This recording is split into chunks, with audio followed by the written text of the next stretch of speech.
Hey everybody. I've been asked a little bit about my hay yields and that type thing. I don't really like going in a whole lot into details as far as how much money I've made, what I sell my hay for. And I've been asked, did I go up on prices and a lot of things like that. So I'm going to kind of answer some of that in this video. May not give you the details you want to know, but I will kind of give you a general idea of what's going on. So what I did on pricing is I did go up. Probably not hardly as much as I should have after I've seen what's happened. But once I made a price and I already told people, that's what I stuck with. But what I did, which I'm okay with, is the people that I'm selling hay to, that I've sold to for years and years and years, I've sold for several years to the same people. They're here right on the dot. Their money is always guaranteed, and I trust them. Those people are getting their round bales $2 a roll less than anybody else I'm going to sell to. If I sell to anybody new, or maybe somebody I've just sold to occasionally over the years, they're going to pay $2 a roll more than everybody else.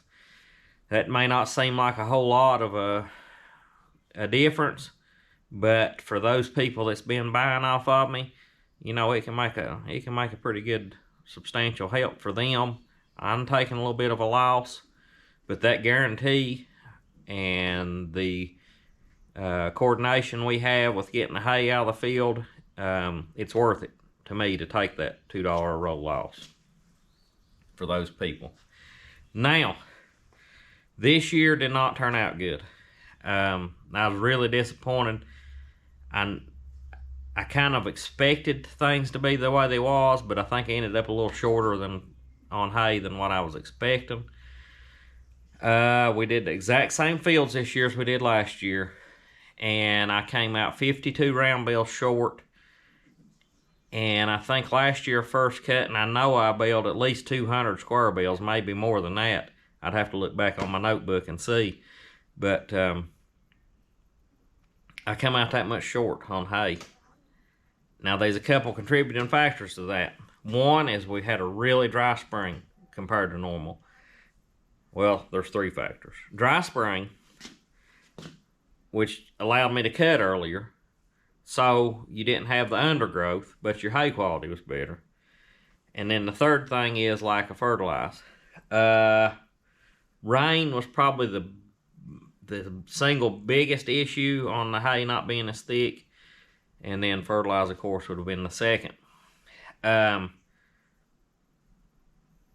If I had fertilized my usual amount that I have been, that I would have fertilized last year, I would have had to roll 70 extra round bales just to have overcome the fertilizer price of if I had bought the amount that I should have. So,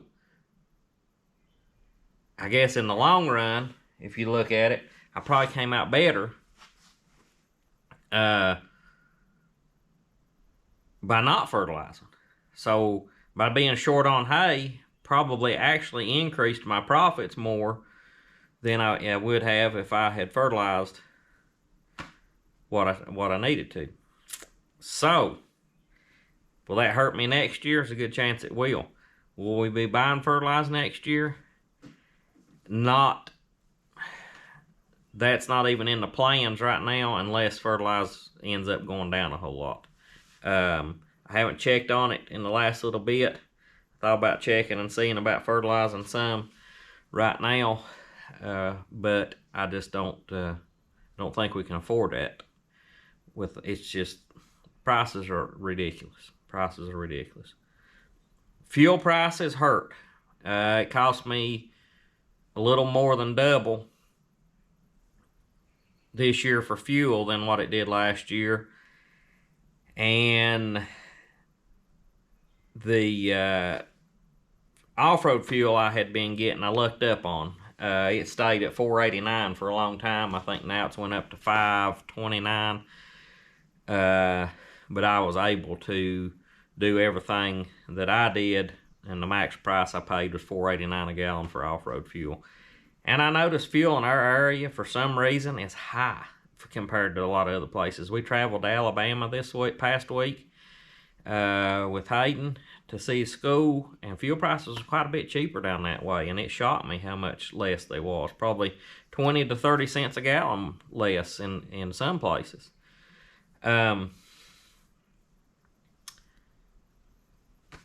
You know, with the price increase I did this year and things, I come out pretty good. I probably should have went up just a little bit more. I'm just hoping this, you know, things level off next year is kind of what I was hoping. Because I've had some people tell me, you know, if the hay keeps going up, you know, they're going to have to thin down or sell out. And I understand. I mean, I get it. You know, it's just tough for anybody to do anything right now.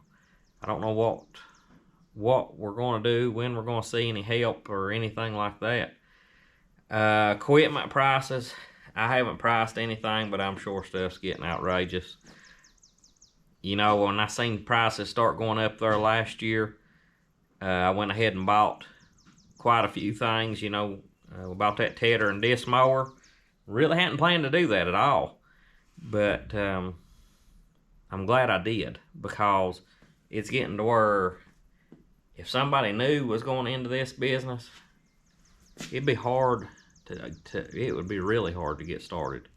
You'd have to bale a lot of hay and cover a lot of ground in order to overcome the cost of the equipment, the fertilizer, the fuel, wear and tear, driving back and forth to the fields. I mean, a lot to consider there. We do a lot of road time for us.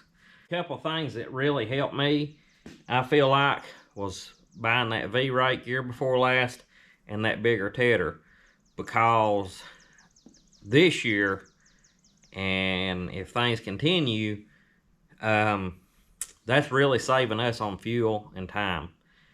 I mean, it's making a huge difference. And using that 245 and that 135 Massey Ferguson, and even that farm track as much as we can, and only using the Kubota to mow with and bale with, really cuts down on fuel consumption. My Kubota M6060, even though it's not a very big tractor, it will use, when you're cutting hay and baling, you'll burn 1.5 gallons or better an hour on it. So you can run a 135 pretty hard all day long on 5-gallon diesel fuel. I mean, they just don't burn fuel.